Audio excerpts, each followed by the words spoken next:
Assalamualaikum warahmatullahi wabarakatuh. Innal hamdalillah nahmaduhu wa nasta'inuhu wa nastaghfiruh wa na'udzu billahi min syururi anfusina wa min sayyiati a'malina. May yahdihillahu fala mudilla lahu wa may yudlil fala hadiyalah. Asyhadu an la ilaha illallah wahdahu la syarika lah wa asyhadu anna Muhammadan abduhu wa rasuluh. A'udzu billahi minasyaitonir rajim. Ya ayyuhalladzina amanu taqullaha haqqa tuqatih wa la tamutunna illa wa antum muslimun. Qala aidan ya ayyuhan nasu taqu rabbakumul ladzi khalaqakum min nafsin wahidah wa khalaqa minha zawjaha wa bassa minhuma rijalan katsiran wa nisaa wattaqullaha alladzi tasaaluna bihi wal arham innallaha kana 'alaikum raqiba. Thumma qala aidan ya ayyuhalladzina amanu taqullaha wa qulu qawlan sadida yuslih lakum a'malakum wa yaghfir lakum junubakum wa may yuti'illaha wa rasulahu faqad faza fawzan 'azima. Amma ba'du. Alhamdulillah. Pertama marilah kita ucapkan puji syukur kita atas kehadiran Allah Subhanahu wa taala, yang mana Allah telah memberikan kita begitu banyak kenikmatannya. Kalau dihitung tidak akan cukup untuk menghitungnya. Allah telah memberikan petunjuk yang menguasai dan mengendalikan seluruh hati manusia di muka bumi ini. Dan karena berkat rahmat hidayahnya kepada kita semua, sehingga kita bisa merasakan nikmatnya ibadah dan ketaatan kepada Allah Subhanahu wa taala. Kita bersyukur kepada Allah atas kemudahan yang Dia berikan kepada kita semua, sehingga kita bisa berjumpa di bulan Ramadan yang penuh berkah ini, walaupun berjumpa melalui via online, melalui daring ya ummahat. Nah, kita berharap semoga Allah memberikan banyak kemudahan bagi kita agar kita bisa melakukan aktivitas ibadah sebaik-baik mungkin, sehingga kita bisa mengumpulkan dan mendapatkan pahala di bulan yang penuh berkah ini. Semoga Allah selalu memberkahi kita. Tak lupa selalu berangkaikan salam kita hadiahkan kepada junjungan kita Nabi besar Muhammad sallallahu alaihi wasallam. Semoga kita mendapatkan syafaatnya di yaumul mahsyar kelak nanti. Amin amin ya rabbal alamin. Yang saya hormati para dewan guru, dan yang saya hormati para ummahat, dan yang saya sayang dan saya banggakan anak-anak kami sekalian.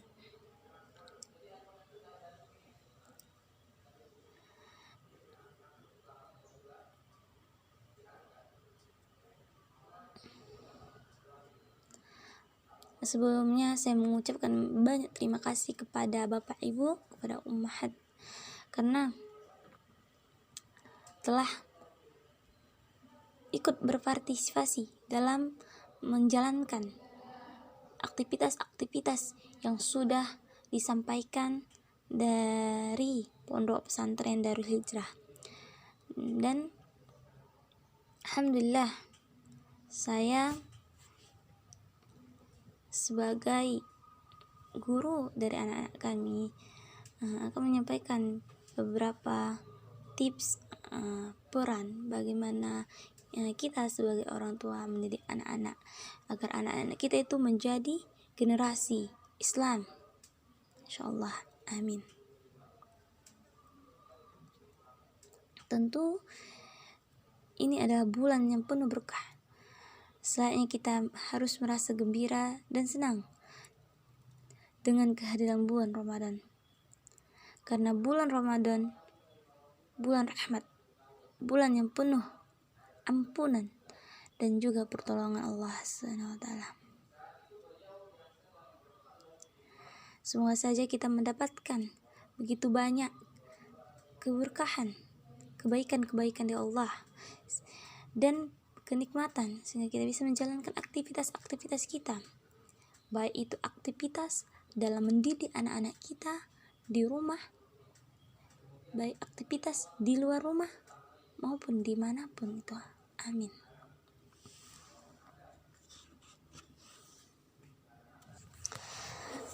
Keluarga atau orang tua merupakan pendidikan pertama bagi anak-anak kita, dan pendidikannya adalah orang tua. Orang tua, yaitu bapak dan ibu, adalah pendidik kodrati.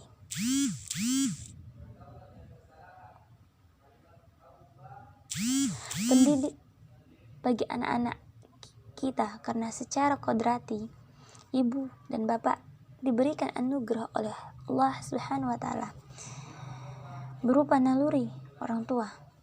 Karena naluri inilah timbul rasa kasih sayang para orang tua kita sebagai orang tua kepada anak-anak kita, sehingga secara moral keduanya merasa punya beban tanggung jawab untuk memelihara, mengawasi, melindungi, membimbing anak-anak kita.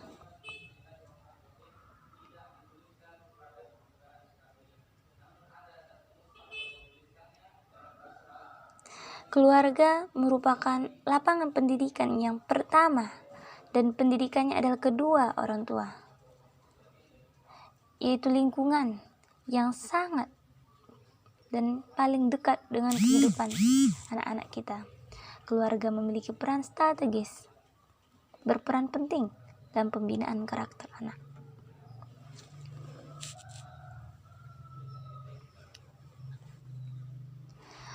Anak merupakan tanggung jawab orang tua dalam pembentukan karakter dan agamanya.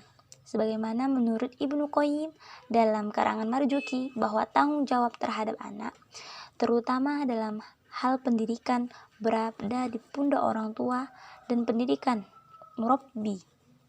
Apalagi anak tersebut masih berada awal pertumbuhannya, masih kecil para ummahat. Pada awalnya pertumbuhannya, itu anak kecil, itu sangat membutuhkan pembimbing yang selalu mengarahkan akhlak dan perilakunya, karena anak belum mampu membina dan menata akhlaknya sendiri, masih butuh bimbingan para orang tua. Anak sangat membutuhkan pembinaan dan teladan, qudwah, yang bisa dijadikan panutan baginya, ummahat sekalian. Tentu untuk mewujudkan anak yang baik dan berkualitas, itu adalah tanggung jawab yang harus dipikul oleh kita sebagai orang tua. Bapak dan ibu, anak merupakan amanah yang telah Allah berikan kepada kita sebagai orang tua yang harus bertanggung jawab nantinya di akhirat.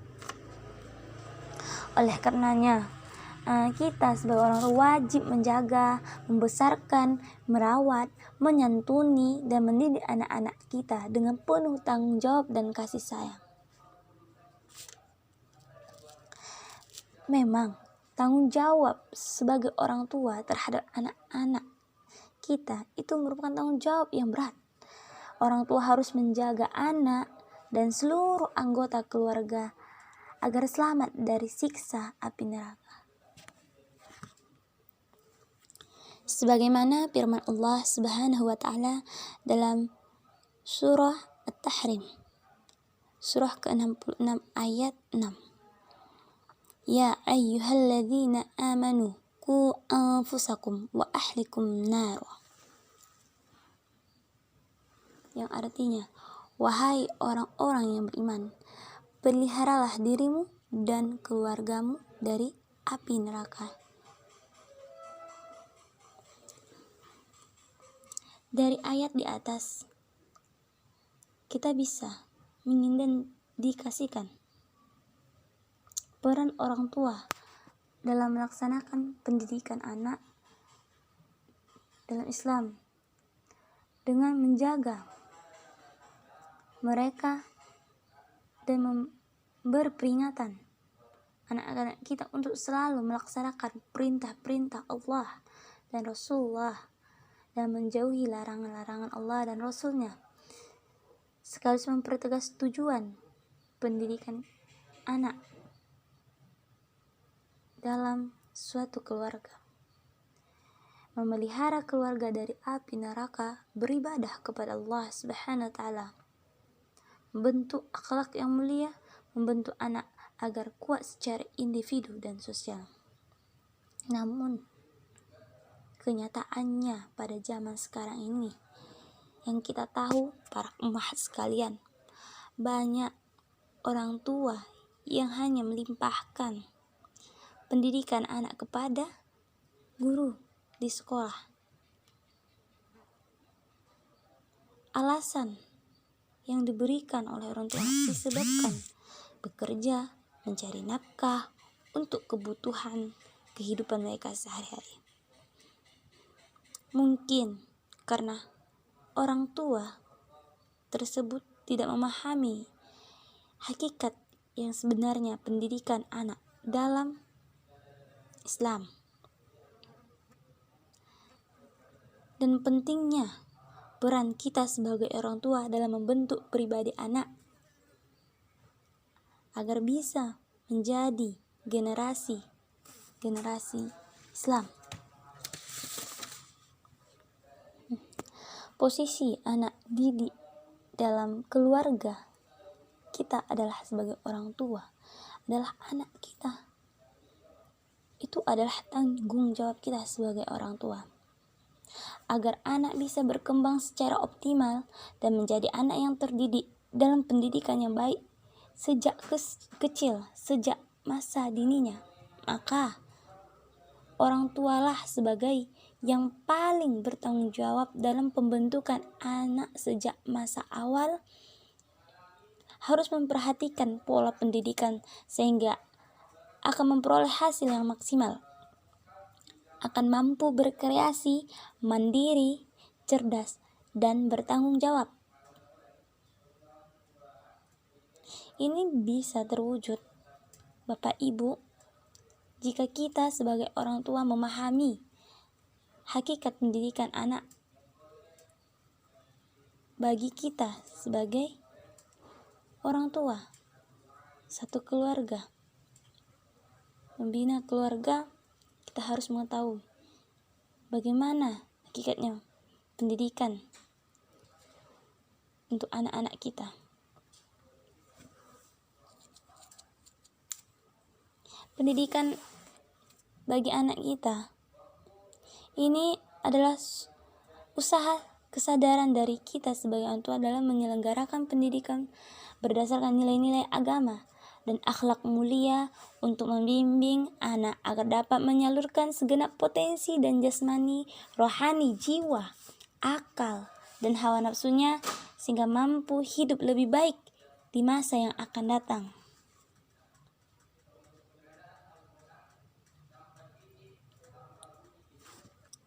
Jika kita sebagai orang tua mampu mewujudkan rasa cinta, kasih, dan kedamaian dalam keluarga, maka kita sebagai orang tua pun mampu mewujudkan keturunan yang tangguh, tumbuh, dan berkembang menjadi anak yang berkualitas. Insya Allah. Amin. Bapak Ibu sekalian.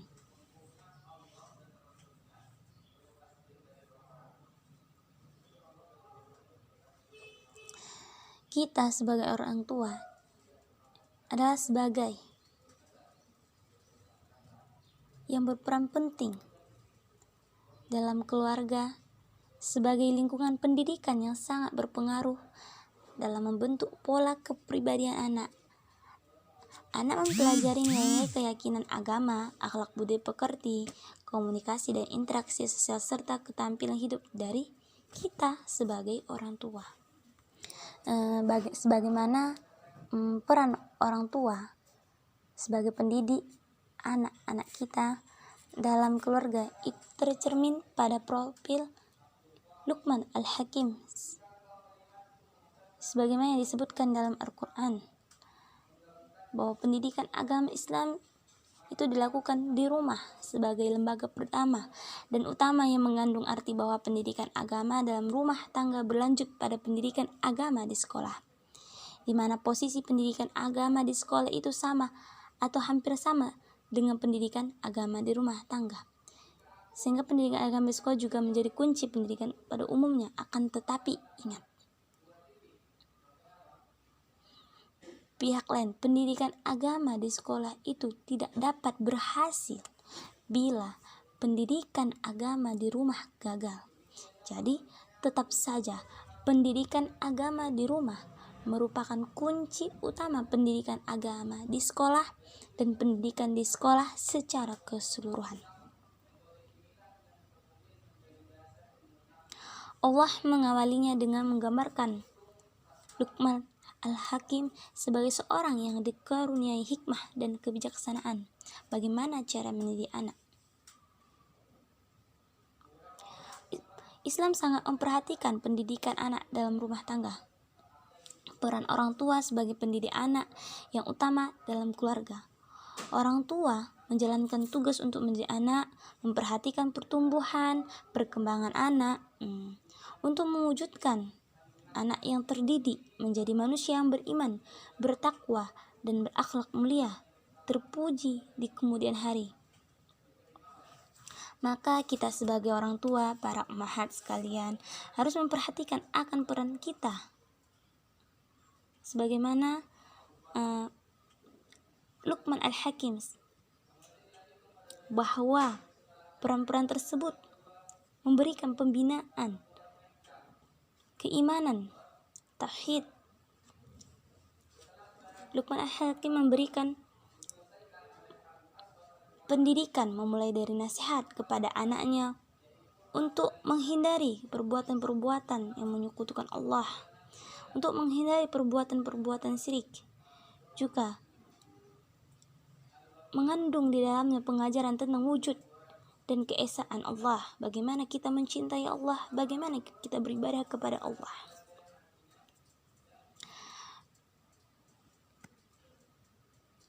Luqman berkata kepada anaknya, yakni dengan penuh kasih sayang, selayaknya orang tua mengucapkan kata-kata dengan lembut, bukan dengan cara yang membentak, bukan dengan cara yang kasar.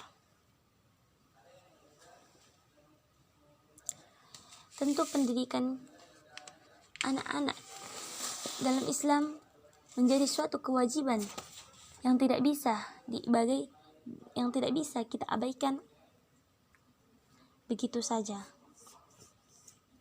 Ada beberapa hal yang harus diperhatikan dalam pendidikan agar menjadi generasi yang Islami.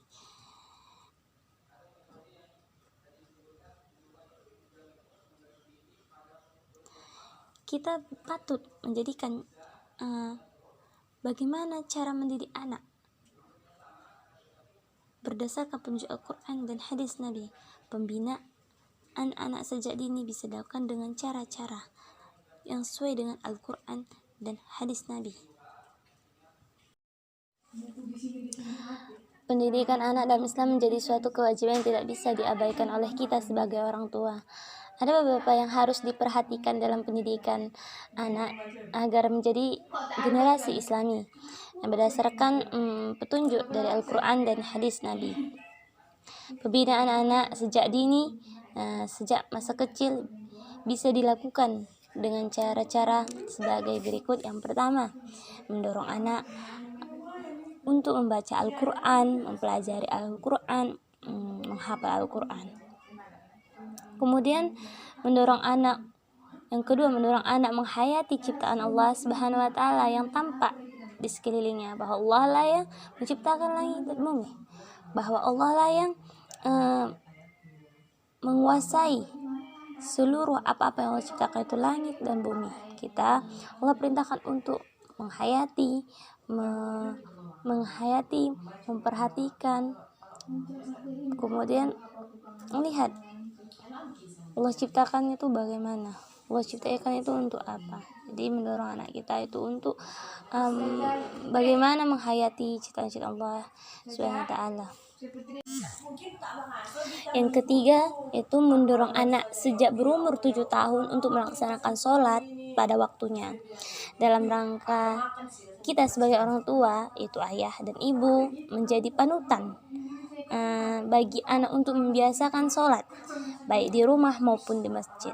Jadi memang kalau untuk sholat ini, itu Allah perintahkan bahwa mendirikan sholat itu wajib. Aqimus sholah, sebenarnya Allah SWT ya kan, laksanakan sholatlah Allah perintahkan kepada kita.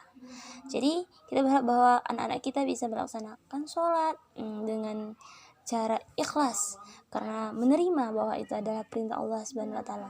Ya kita harus menyuruh anak kita itu kita didik, mendorong anak sejak masa kecil, masa sekarang, masa berumur 7 tahun.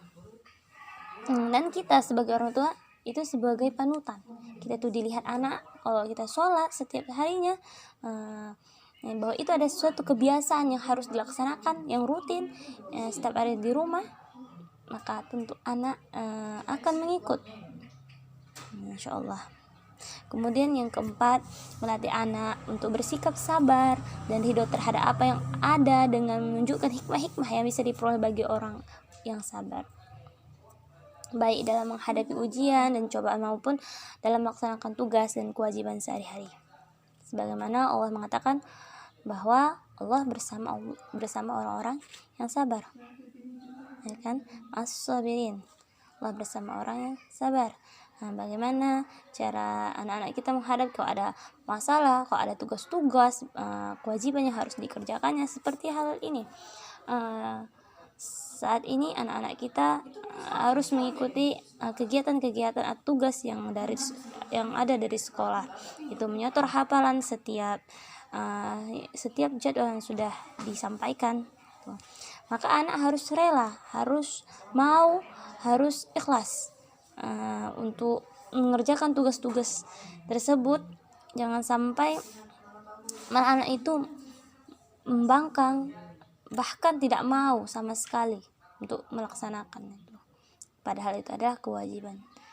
Begitu. Kemudian yang kelima, yaitu mengajarkan kepada anak tentang arti penting mencintai Allah Subhanahu wa taala dan Rasulullah SAW di atas cinta kepada yang lain. Jadi sejak dini kita sebagai tua juga harus mengajarkan dan membiasakan kepada anak kita itu karakter-karakter utama seperti sabar, qanaah, syukur, ikhlas, ridho, ikhtiar, dan tawakal kepada Allah Subhanahu wa taala.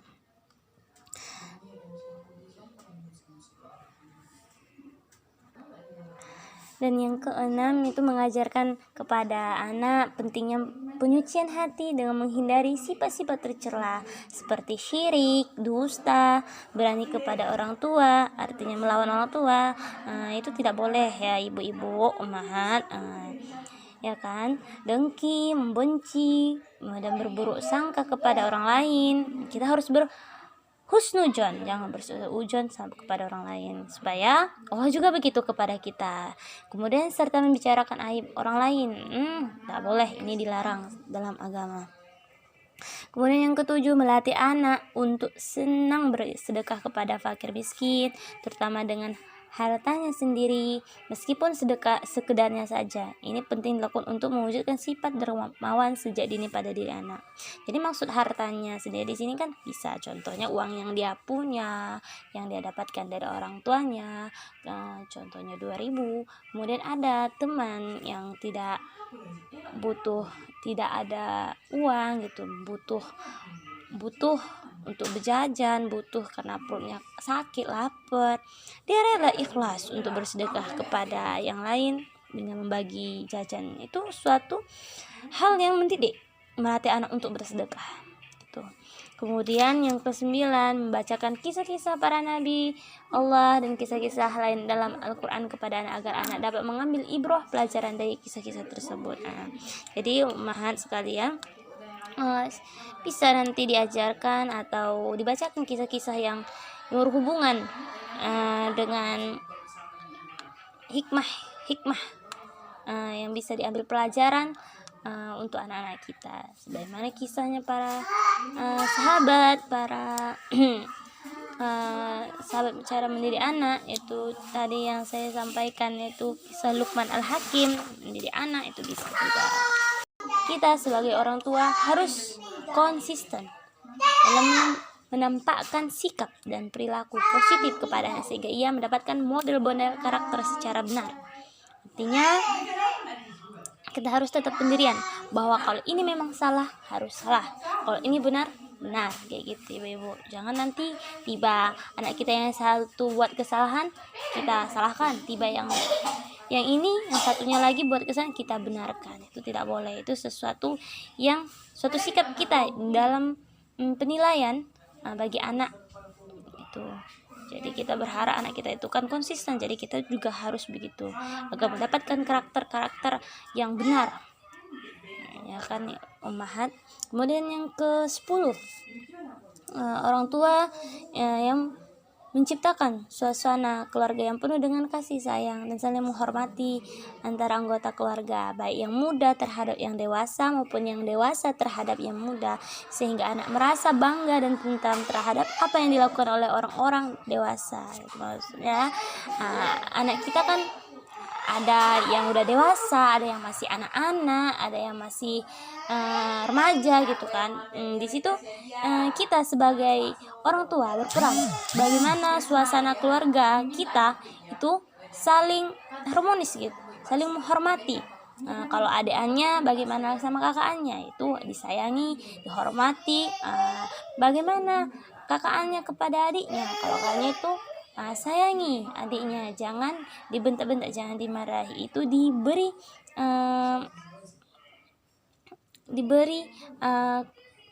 pengetahuan yang baik gitu, bukan malah ditepuk, malah dibenci gitu, tapi disayangi seperti itu ya ummahat. Kemudian menciptakan kondisi yang dapat melatih anak agar kecakapannya tumbuh, berkembang berpikirnya, emosinya, emosionalnya maupun spiritual agamanya. Itu dalam suatu keluarga itu bisa terjalin ya kalau keluarganya itu harmonis, insyaallah. Kemudian yang terakhir ummahat, yang paling penting, kita sebagai orang tua harus menanamkan keimanan yang kuat kepada anak-anak kita dengan memberikan motivasinya menghafal ayat-ayat Al-Quran, surah-surah pendek, dan hadis-hadis Nabi. Mungkin hanya ini yang bisa saya sampaikan. Semoga ummahat, Bapak Ibu bisa terbantu dengan apa-apa yang saya sampaikan. Bagaimana tips kita sebagai orang tua mendidik anak-anak kita menjadi generasi Islami. Semoga Allah selalu memberikan kita banyak kebaikan-kebaikannya sehingga bisa memberikan kemudahan dalam memberikan pendidikan yang terbaik untuk amanah yang Allah berikan, yaitu seorang anak, yaitu generasi penerus untuk menegakkan kebenaran di muka bumi ini. Amin ya Allah. Akhirul kalam, apabila ada kata yang salah, saya minta ampun terlebih kepada Allah Subhanahu wa taala. Semoga Allah memaafkan, dan saya minta maaf kepada ummahat, Bapak Ibu sekalian. Wassalamualaikum warahmatullahi wabarakatuh.